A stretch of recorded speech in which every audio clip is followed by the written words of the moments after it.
Can you hear me in the hearing room? Yep, I think the others are still coming. See that it's muted there. We can see the screen, but we can't see the people in the room. But it looks like there are people in the room. Is the camera need turning around, or what's happening there? We're having a coffee.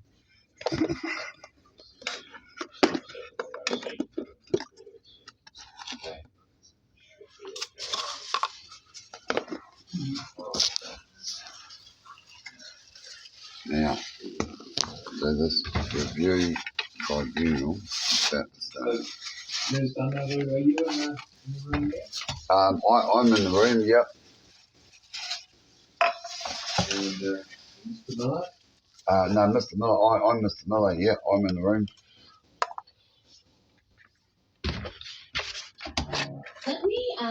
Let me run down.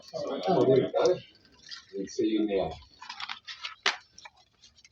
Is that Win? Yep. Apologies, I'm just trying to set this up. So we've got Mr. Dean Miller here. I'm trying to set up Mr. Anthony Rogers on the other room. All right, okay, and then I will join in myself also on the keywords, okay? Yep. Great. Dean, so you sit here. Is that guy? Yep. No, who is he? Anthony Rogers? Yeah. Lawyer. So he'll be Oh, here so briefly. lawyer can't stay in the same room as me. That's pretty good. Nah, just a gift so everybody doesn't need to be a mess. So you sit here. Yep. Okay. I need this water or not? I pull it forward and push the button. Yeah, and pull it back. Hi, Mr. Miller. All right. My name's Tim Clark. I'm the convener of the tribunal. We'll just wait until also gets set up, and I gather he's setting up a screen too for Mr. Rogers. But so we'll wait till everybody's present before we start. Can you see and hear us okay? I can see and hear you, and I see three other people. I think one of them's the guy who, Nick, who spoke at the beginning. Just talk to you? I think Yeah. it's me on the left. Yeah. And Mike, somebody. Yep. Yeah. What's Mike? Yep. Let me do some introductions. Let me do some introductions, Mr. Miller. Would you like to be called Mr. Miller or Dean or Just Dean. Yeah. Dean. So Dean, I'm the convener, and the tribunal is three people. And so you've met with Mr. Judson, he's the psychiatrist, and you've just said hello to Mr. Sokolsky or Mike. Yep. Probably easier for most of us to say Mike. Yes, Mike is good. Mike's the community member of the panel. And then Mr. Miller, you'll know Dr. Huang, who's there on your screen. And can't see her. Can't you see her? No, God. Hi, Dean. Can you see me now? No. There's 4 people I can see. Do I? Oh, yeah. Now I can see you on the big screen. Yep. Okay, great. Cool. But not Gotcha. on the little screen. All right. Great. Yep. Okay. Thank you. Excellent. And then Mr. Rogers on the screen there, who's the person who was asked to be your lawyer today, but we understand there's a conversation we need to have about that. Yep. And Ms. Fa also. So, Dean, can I just say a few things about the hearing before we get started? We understand that you would like to speak for yourself rather than have Mr. Rogers help you to represent the case. Is that? No, I'd like somebody who will represent the case in the interests that I've got. Yeah. Okay. Because I pointed out a basic relevant thing, which was what happened with John Keys and the establishment of where we are today, and that basic fact. Because I couldn't remember the lawyer's name, it wasn't worthwhile checking out. I find it a little bit disturbing because it's so simple just for a lawyer to ring up the courts and get the information. Right. So did you want Mr. Rogers to help represent you today, Dean? No, he can if he wants. Okay. All right. Thank you. And Mr. Rogers, you can do that from where you are. You're happy to? Yes. Okay. All right. Well, except that if I explain that I spoke to Dean on the 28th of April, we spoke by phone. He asked me to make some inquiries on his behalf, in particular with a lawyer he understood had represented him in previous criminal matters. And I spoke to, he understood this was Mr. Harrison. I spoke to two lawyers whose surname was Harrison. Neither of them had represented him. I got some information. I'm just going to pause you there, Mr. Rogers. Just so we'll kind of work out where we sit in the hearing process first. But I understand that Mr. Miller's happy, Dean's happy for you to be there and add your legal perspective to the case. Well, if I just say that because when I spoke to him yesterday to advance his instructions, he announced that he didn't want me to represent him, so I haven't taken that further. Okay. All right. So are you in a position to represent Mr. Miller today? I can indicate what he told me on the 28th. Yes. Okay. Dean, are you happy with proceeding on that basis? Not entirely, but I'll go ahead with that.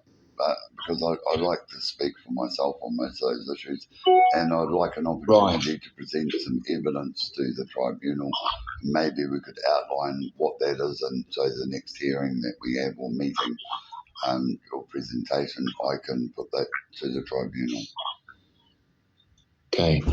So our ideal would be to start and finish the matter today, but it is possible that if we get to the end of today's hearing and there are some gaps in the information, that we allow for some time for that for us to get that information and include that in the decision that we make. Yep, that would be acceptable. Okay. But otherwise it would be totally unacceptable to even have a hearing today. I mean, I've only had notice since Thursday afternoon and known about council on Friday, and it's Monday today, you know. Yeah. Appreciate that. How can anyone prepare reasonable defence for themselves? So, Dean, we'll ask that question at the end of the hearing in terms of whether there's been sufficient notice and sufficient opportunity for you to speak and present your case. We'll ask that, and if it's the case that the tribunal, the three of us, determine that it's necessary to adjourn the decision, then we'll do that. Okay? Cheers. Yeah, thank you. All right.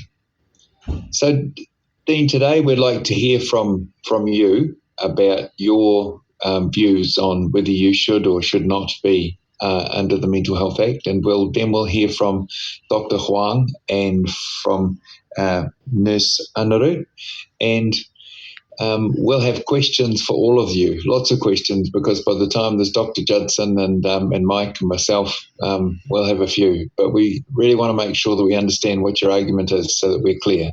Yep. And then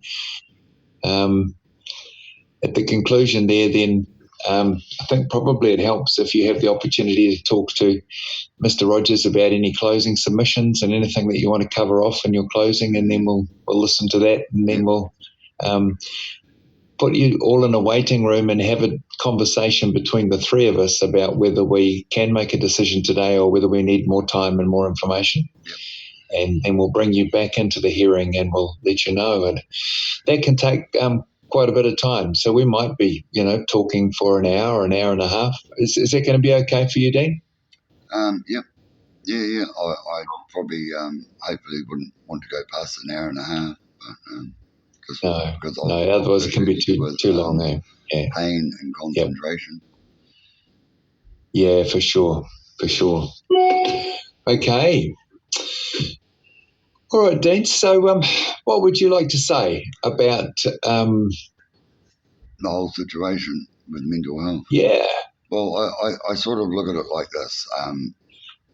I've had a lot of hassles on the internet, and I think that it's somebody who's targeted me. I don't know whoever, but that's gone on for a number of years, and I've tried to complain to a number of different agencies, but I've usually been swearing and abusive when I've been doing it, so it's really gone nowhere. But Right. I've changed my attitude with that and tried to explain myself and what's going on instead of just speaking in anger about what's going on at that particular second. And over the last 2 years, I've moved into this area. I was about to be discharged from the Mental Health Act by Manaaki House, and had established contact back with my family. And even though I've got some illnesses, medical problems, I cope with those pretty well and generally get along with people in the community. I don't commit violence. I'm not into getting harmed or harming anyone because I've got a brain injury, and if I get an assault to the head, I've got it in writing from my doctor that it would probably kill me. So, there's not much chance of that sort of likelihood of events happening. And I'm just not that way inclined. I can watch a movie and get angry and pissed off and see things and think things. But just like anybody else, it doesn't mean you're going to get offline and go and do them, does it? You know what I mean? And there'd be no way I'd ever do anything like that to anybody. I mean, it wouldn't matter who it was, even if it was an animal, never mind a human being. Yeah. So, Sure. And most of my friends accept that. And I've got Alex here with me today. He's seen a little bit of what goes on the internet, and it is something that's going on. Mental health say, well, it's delusional because the police have told them that nothing is going on. Right. Well, just hold on there for a minute. Dean, did you say you've got somebody else there with you? Yep. Are they in the room with you, or? Yep. Okay, who's there with you? Alex Meyer. Okay, and is Alex a friend, or how does he fit? Alex is a friend. Yep, lives in one Okay, cool. of the units I live in. Great. Okay. So, Alex, are you able to pop around so that we can see you too? Is that okay? Oh, perfect. Awesome. Thank you. Do you want to grab a seat?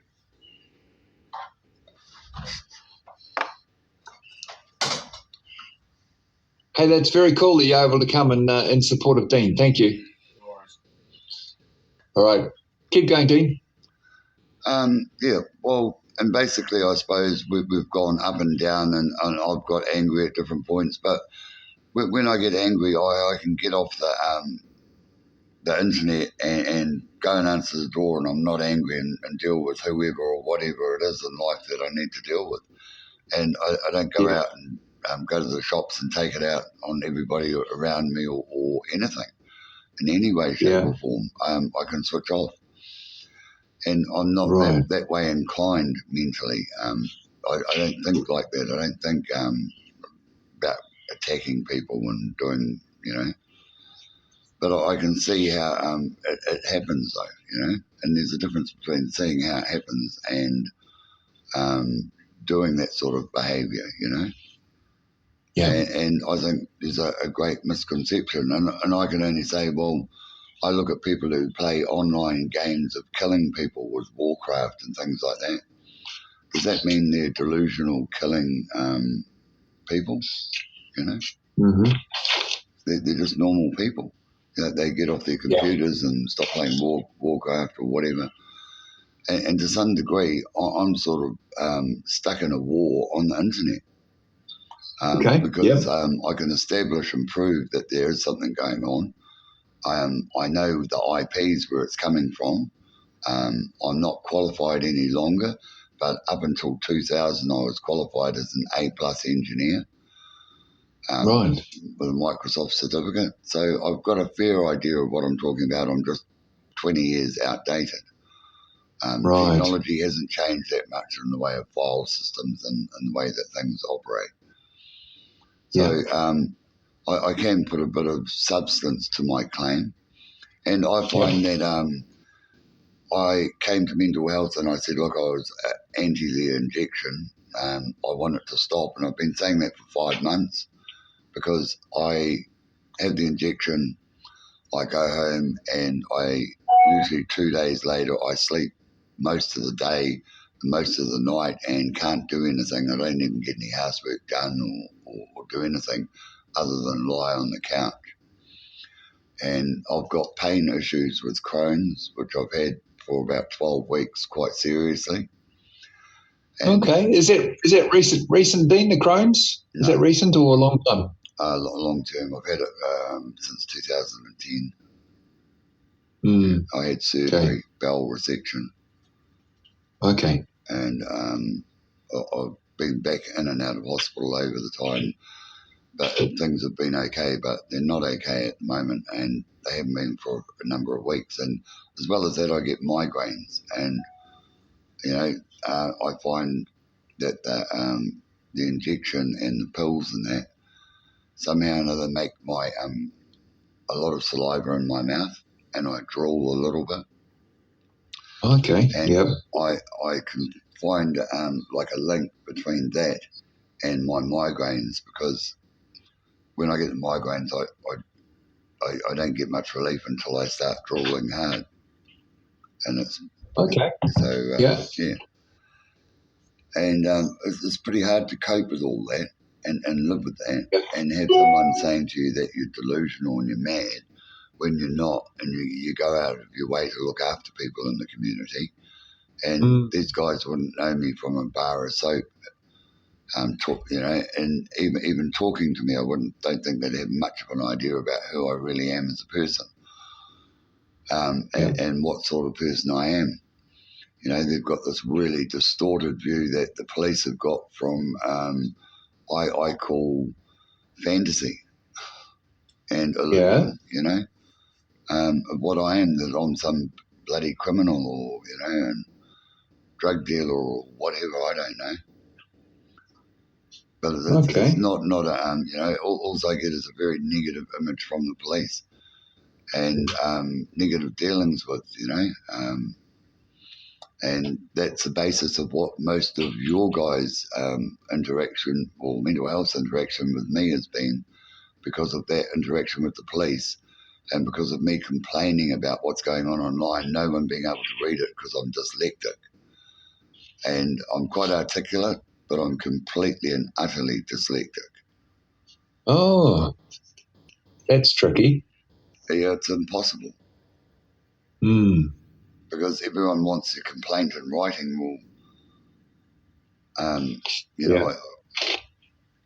Well, I put my hands up because I can't do that and provide that. And we had a meeting with Gwen, and it's on YouTube, and it was only a month ago, and she was going to looking at releasing me from the Act and going through a review and stopping my medication. Okay. Now, nothing has changed in the entire 4 years at all about what I've been saying or about what's been going on. And yet, all of a sudden, it was claimed that it's a new thing, and that I'm threatening to kill Jacinda Ardern, and I'm not. I was expressing that this is the way that this sort of environment, that's what it leads to, because it's in the papers all the time. And I'm not capable of doing that and wouldn't do that. But I'm saying, isn't that a form of programming somebody then? So it's not a delusional matter. It's an understanding of concept and what's actually happening with what's going on online. I think whoever is doing it believes that they can get away with it no matter what, because they know no one's doing nothing about it, because they haven't detected anyone on my IP apart from the National Threat Centre. And to find that if the National Threat Centre are there, how come they don't know that my IP is getting attacked? Right. So you know that they're having a look at you, but they're saying that there's nobody else. Yeah, and I actually believe that all of the shit that's going on with my computer at the moment is probably a software conflict, because the government use Microsoft software, and particularly a Microsoft Edge, and I use Google Chrome and Google products. Now, Yeah. I think there's a conflict in that software between my machine, and that's why I'm going nuts at the moment about what's going on, because I've had a good look into it. And I think that the monitoring software that they're using has a conflict with my system, and that's why I'm going crazy. And that's a form of torture.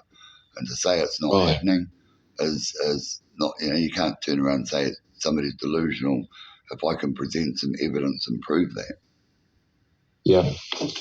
Hey, so Dean, today's hearing is about you coming off the Mental Health Act, and you probably know that there's two parts to that. One is that it's about whether there is what the Act calls an abnormal state of mind, and the second bit about is whether there's a risk to you or to anybody else, or whether you're capable of looking after yourself. So what do you say about those things? Is there anything unusual about your thinking, do you think? No, I think my thinking is pretty normal, and I know my behaviour is good with other people. The only people I seem to have a problem with is mental health and WINZ. Yeah. I don't, nobody else in the community or anyone, not even the police really, don't seem to have too much problem with me. When they've dealt with me, I'm always polite and courteous and shit like that. That's good. I've been the subject of a lot of crime that's been committed against me and not had much in the way of justice.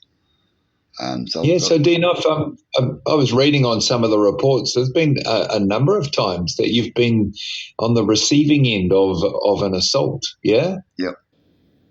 And you've had some head injuries, some concussions? I've got a permanent brain injury on my left side. Does that affect you now? It does a little bit with my speech. I struggle sometimes just talking, but thinking-wise, I'm okay. And I get a bit fatigued sometimes, and I struggle remembering what day it is when I wake up in the mornings.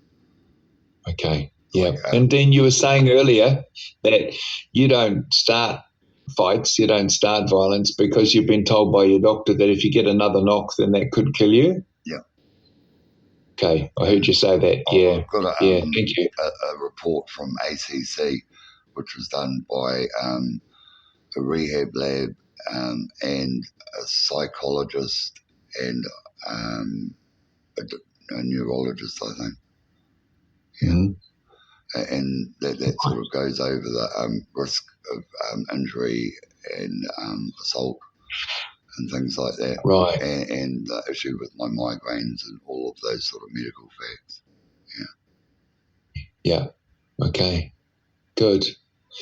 So you were partway through explaining that you don't think that you're a risk to anybody else or to yourself. Is that what you were saying? Well, I know I'm not a risk. Yeah. And I mean, I wouldn't hurt anyone. I know that for a fact. I couldn't. I can't sort of really go up and smash someone in the head, even though I might think that I'd like to sometimes. But I can't do that. Not into it.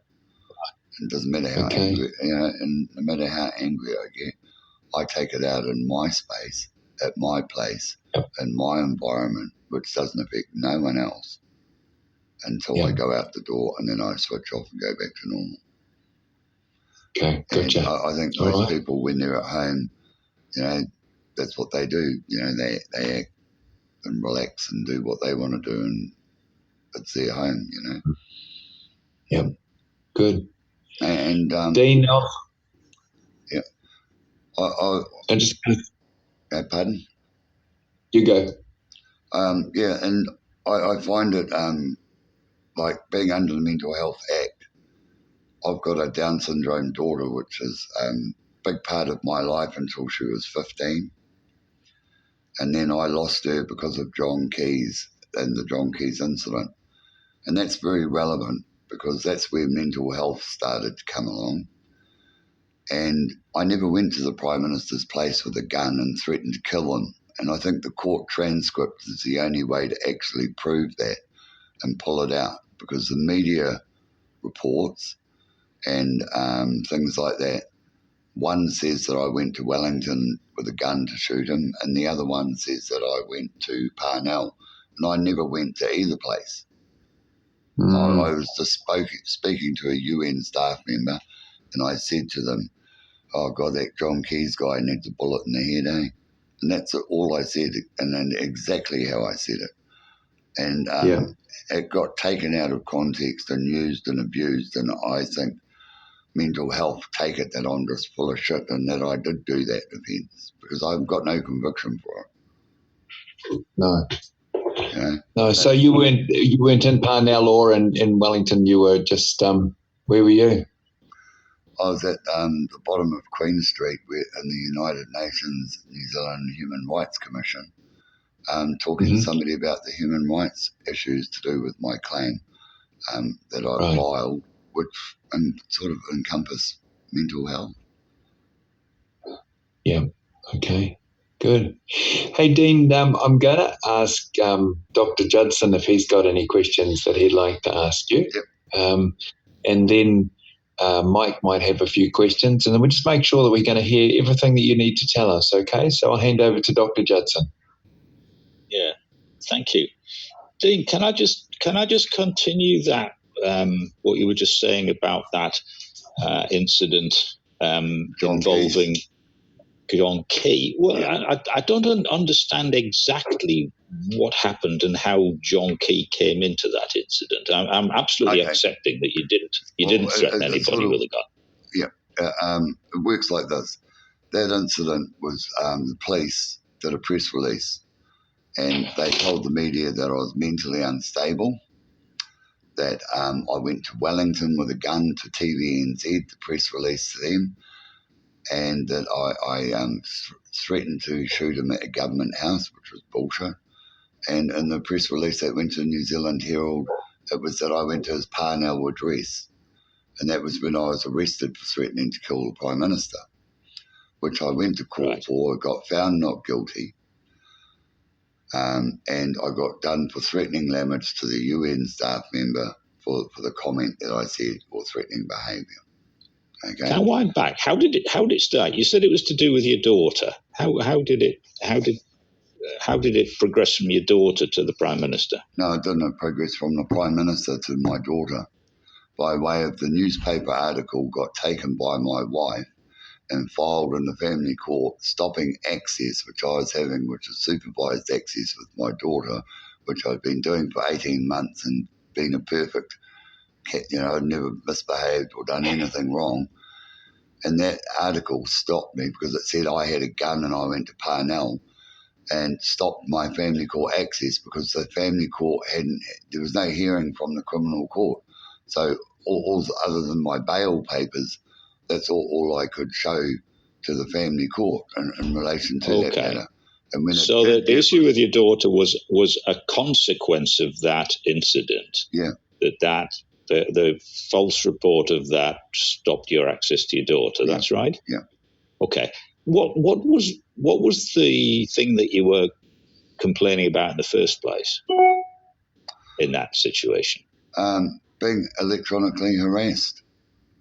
And right. I also feared, because I knew Barnaby Jack, who was a Kiwi hacker who went to the States, who hacked insulin pumps and ATM machines and stuff like that, who's on a TV3 story. I mean, if you Google Barnaby Jack ATMs or insulin pumps, you'll get that information straight away. Okay. And I had some. And that was back in 2014, am I right? Did you say? 14. I think it might have been before then. Okay. It's quite a while ago. Mm. Is that when you started? Is that when you were first concerned about being electronically interfered with? No. No. No. When did that start? Well, the whole thing probably kicked off with some idiot sending me videos from ISIS. Or I don't know, not ISIS, but I think it was the Taliban back then. Right. And I sent them to the government, and the Diplomatic Protection Squad came around and had a look at my computer and asked me to go through the sites that they got the info from and shit like that. That's how I met Greg Mapp and Philip Taylor. Okay. And you talked about your computer being interfered with. Mm-hmm. Who's behind that? I don't know. I can only guess. And I thought, well, my wife and I used to be both into computers in a big way. I don't know what she's into these days, but I'm not. I jumped out of the computer industry and got into building in 2000, and she's very apt with software and things like that. And I often thought, I wonder whether it was her. And that's because it's the only person who I know who's got a sort of hate towards me to such a deep degree that I've ever met in my life. I mean, I can't think of anybody else who I'm upset that would want to do that to me, I wish I could. So I really don't know who it is. I can only guess, and make provision for... Some of your complaints seem to be suggesting that it's the SIS that's actually hooking your computer and hacking you. I sort of wonder whether, GCSB and the SIS, they'd have to know what's going on. If, the National Threat Assessment Unit was on assessing my case, then they would have to have assessed my computer and my software and the IP traffic and stuff like that going on my computer. And they would know something's going on. Okay. So if they know something's going on, why haven't they done something about it? Because I believe they're New Zealand-based IPs, and most of the traffic that I'm concerned about is New Zealand-based. There's a little bit of overseas traffic, but it's pretty much not far off normal. And what does the traffic actually do? Well, the internet traffic is just like... Yeah, but I mean, to you, what are the things that are actually that you're experiencing that's being sent to you? Not being sent to me, being taken from me. Taken from you. Yeah, okay. And embedded into all of my children's photos that I've got on my D drive is a series of IP addresses. Whenever I open those photos, Microsoft Office sends those images to 5 different IPs. Now, why is anybody taking my kids' images? Okay, how do you know that they're doing that? Because I open the resource monitor and I can see the programs that are opening up, and I can also see the network traffic in those boxes, which shows up the internet address, the IP address, the connection, and the folders which those IPs are interacting with. So it's based on not on guesswork. Right. So you're seeing all that technical information. Yeah, and I've gone through and I've identified different files in the system, and they've been write protected by Microsoft, so you can't delete them unless you wipe the whole system. And they're responsible for that. Sorry, who's responsible for that? Microsoft are responsible for it. They're the ones it's their server. I don't use Microsoft products. In 2015, I had an argument with Microsoft about what was going on online because of their server activity with my machine, and the police trespassed me from there. When they trespassed me, they said to Microsoft, don't touch his machine and he won't touch your building. It's as simple as that. I won't come in and hassle them and harass them for accessing and hassling my computer. Now, I've stuck to my end of the agreement. They haven't stuck to theirs, and no one can even be bothered to go and check it out. It's ridiculous. So simple to do these simple checks. Right. The police have got PF11 files. They go back to 2015, it'll be in there. Okay. Can I ask you about something else? Recently, I saw the report by Dr. Barry Walsh, who was saying that you'd been sending an increasing number of emails that had been causing concern to the security services. Can you explain what was happening and what those emails were about? Yeah, at the time, what's happening online, an explanation of what's going on at that point in time. And a lot of them are incoherent because I'm dyslexic and jumbled up and scrambled up, so you can't really ascertain anything from them, can you? Why do you send emails if you can't, if they're going to be that jumbled up? Well, lately I have spent a lot of time and an awful amount of concentration and a bit of help from other people to sit down and go through them very slowly and get it sort of as correctly as I can. But in between that, at the same time as I'm doing that with the computer, somebody will move the cursor, so the key input changes its spot and scrambles up the text, or closes the window that have opened, or something like that. It's quite frustrating to do. And it's not a matter of you've just got a virus, because I haven't got a virus, I've got a hack. And a hack is different from a virus. And it's completely different, and it's much more serious. So those emails that you sent, that we've seen some examples of, Yep. Are you saying that they are not emails that you composed as that they were hacked and interfered with? No. But I'm saying, because I'm dyslexic, I don't think you'd be able to understand what the fuck I'm saying. They're certainly not easy to understand, but there's a lot of... Well, you can understand why somebody would get alarmed about them. Yeah, well, why not pick up the phone and go and ask him, see how he is? Okay, but I'm just wondering why you send emails that have that sort of, what seems to be quite abusive language mixed up in that mixed up email. Why do you do that? No, probably to a large degree, the environment of people that I live around and way we talk. Okay, because you said earlier on that it's only a form of expression. You like to just vent in your own home, and you didn't see what it had to do with other people outside, but you're actually sending this to other people outside. I know, and I sort of thought about that from the sense of the other day, and deleted a lot of the videos and crap that I had online, and tidied things up a bit, and thought, okay, well, if we're going to go through resolution and exiting the act, then we'll make some agreement or some foundation to move forward so that can constructively happen. Otherwise, it's not going to happen.